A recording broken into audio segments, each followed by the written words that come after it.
Bonjour, soyez les bienvenus sur l'antenne de LTV Limousin. Nous allons prendre, si j'ose un mauvais jeu de mots, une bouffée d'oxygène avec vous, Jean-Michel Jarre. Bonjour, soyez bienvenus. Merci. La semaine prochaine, vous allez vous produire ici, au Zénith de Limoges.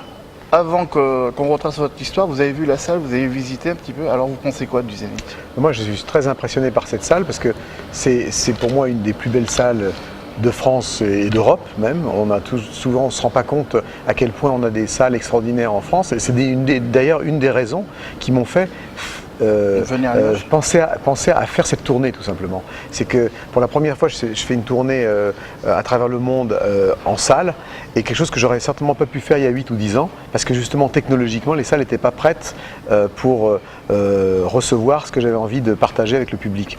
C'est-à-dire qu'aujourd'hui, une salle comme le Zénith de Limoges est à la fois une salle qui technologiquement est faite pour recevoir des spectacles contemporains, concerts, etc., et qui en même temps a une acoustique formidable. Elle était en plus, je dirais, écologiquement correcte, parce que je vais me lever, ça va être beaucoup plus simple. Vous êtes chez vous, comme chez soi, voilà, ça sera beaucoup mieux.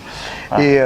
Et donc, qui est faite à la fois de matériaux high-tech et de bois, donc d'où le fait que ça donne immédiatement un côté très j'allais dire, très chaleureux. Et en même temps, sur le plan de l'acoustique très, très naturelle. Et ça doit vous changer par rapport aux autres zéniths qui sont carrés et tout ça?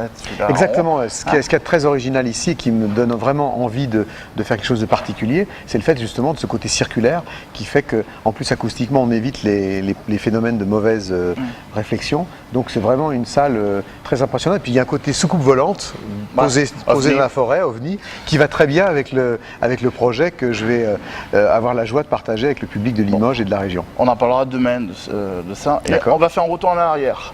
Très bien. Vous êtes né un 24 août, à Lyon. Oui. Dans le vieux quartier de la Croix-Rousse, c'est ça? Exactement. Votre mère avait un nom qui s'appelle France Peugeot. France Peugeot. Pas comme les voitures, voilà. Mais PEJOT. Grande Résistance, c'est ça? Oui, Grande Résistante, oui, c'est vrai. Et est-ce qu'il est utile de présenter votre père, Maurice Jarre? Oui, tout à fait. Alors, vous avez navigué dans l'univers de la musique, et votre grand-père, on doit beaucoup de choses, nous, hommes de médias, on va dire. C'est votre grand-père a inventé les tables de mixage aussi. Oui, une des premières tables de mixage pour la radio, d'ailleurs, puisque à cette époque-là, les consoles de mixage, c'est surtout pour la radio ou le cinéma qu'elles étaient utilisées, plus que pour la musique.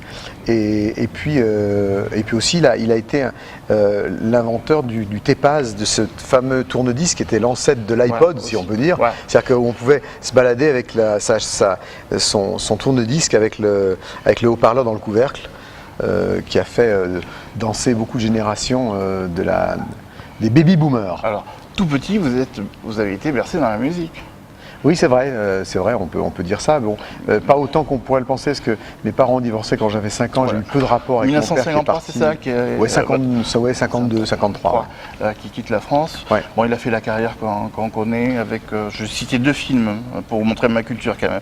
Le Docteur Zhivago et Laurence d'Arabie. Exactement. Hein, on est d'accord. Alors, 2 univers, entre celui de Jean-Michel Jarre et de celui de Maurice Jarre, c'est 2 univers musicaux différents. Oui. Vous n'avez pas essayé, vous, de votre côté, de dire je vais suivre les traces de mon frère? Non, parce que encore une fois, j'ai eu peu de relations avec lui, donc j'ai grandi vraiment pas du tout dans son sillage musical. Et donc j'ai fait de la musique pas un peu par hasard. Oui, par rapport à lui, c'était pas par rapport à lui. Il se trouve simplement que je me suis intéressé, j'ai joué dans des groupes de rock, j'ai étudié la musique classique, j'ai fait pas mal de peinture aussi, et j'ai rencontré quelqu'un qui a été déterminant dans ma carrière, beaucoup plus que mon père ne l'a été, qui est Pierre Schaeffer, qui était le fondateur du groupe de recherche musicale, du service de la recherche de l'ORTF, ce qui est devenu France Télévisions, et qui était l'endroit, vraiment, ça a été le premier endroit où on pouvait approcher tous ces instruments modernes, des synthétiseurs, des instruments électroacoustiques, et c'est la première fois où on a défini la musique, pas seulement en termes de notes qui étaient jouées, mais en termes de son. Et toute cette idée simple a changé toute la manière de composer depuis. C'est-à-dire qu'aujourd'hui, si je suis là aujourd'hui, si tous les DJ, tous les gens de la musique, de la scène musicale actuelle sont là, c'est grâce à quelqu'un comme Pierre Schaeffer, dont on fête le centenaire d'ailleurs cette année, et dont on ne parle pas assez, parce que c'est vraiment lui qui a vraiment introduit cette espèce de notion de sculpture, de son, de fréquence, et d'apporter justement quelque chose de très organique et sensuel à la musique, au fond, comme la manière dont on l'écrit. Pourtant, vous avez fait des expériences, je me souviens, moi j'écoutais Europe 1 à une époque, vous avez fait le générique de basket de Jean-Loup Lafont, et vous faisiez des expériences avec des scooters, des moteurs de scooters, il me semble. De Solex. De Solex, pardon. Effectivement, de Solex. j'avais fait un générique c'était pour Europe 1, et qui était à base de sons de Solex, qui étaient transformés. Et tout ça est tout à fait logique avec cette idée qu'au fond, n'importe quel bruit peut devenir musical à partir du moment où un musicien intervient et qu'on peut. Aujourd'hui, c'est devenu quelque chose de presque banal, ou en tout cas quelque chose de normal, alors qu'à l'époque, ça ne l'était pas du tout. Mais vous êtes un précurseur. Oui, bah, vous savez, on ne le sait jamais, ça. Hein. À l'époque où je commence la musique électronique, c'est vrai qu'il n'y a personne derrière, et que. Donc j'ai ouvert, et on a ouvert avec un petit groupe un certain nombre de portes sur des territoires vierges, mais sans s'en rendre compte. Donc on s'en rend compte toujours a posteriori de ces choses-là. Premier disque dans votre jeunesse que vous avez acheté, c'est quoi? Red Charms, Elvis Presley ou les Shadows? C'est les trois à la fois? C'est plus ou moins les trois à la fois, mais le premier c'était Ray Charles, Georgia in My Mind d'un côté et What I Say de l'autre. Rien à voir avec l'univers de Jean-Michel Jarre. Pareil. Rien à voir, oui et non, parce que je trouve que pour moi la musique c'est d'abord l'émotion qui compte, et pour moi une chanson comme Georgia in My Mind de Ray Charles est une des chansons qui charrient le plus d'émotions diverses, à la fois de la mélancolie, à la fois une sorte de tendresse, de poésie, il y a beaucoup de choses, donc ce qui m'a beaucoup marqué. Si je vous parle de l'UNESCO, oui. Vous avez, je crois, vous êtes ambassadeur de bonne volonté à l'UNESCO. Ça consiste en quoi, ça? En fait, moi je suis effectivement ambassadeur des Nations Unies, dont l'UNESCO est une des branches, donc pour l'UNESCO. Et l'UNESCO, c'est cette organisation qui est une organisation des Nations Unies pour l'éducation, la science et la culture. Et en fait, il y a maintenant plus de 15 ans, le directeur général m'avait approché en me disant nous, ça nous intéresserait d'avoir un ambassadeur comme toi, de profiter de ton contact avec le public et de ta notoriété à travers le monde pour essayer d'aider à promouvoir les programmes et les choses sur lesquelles on travaille. Comme moi, depuis Oxygène et même avant, j'ai toujours été impliqué en matière d'écologie, d'environnement, ça me paraissait naturel de travailler justement avec des gens qui sont capables de travailler à long terme et qui font vraiment un travail extraordinaire. Pas seulement, on connaît beaucoup l'UNESCO à travers la sauvegarde du patrimoine mondial, mais ils font vraiment un travail extraordinaire en matière d'éducation, en matière d'environnement aussi. Et donc du coup, je suis évidemment volontiers devenu un ambassadeur pour eux, et j'étais très honoré qu'ils pensent à moi.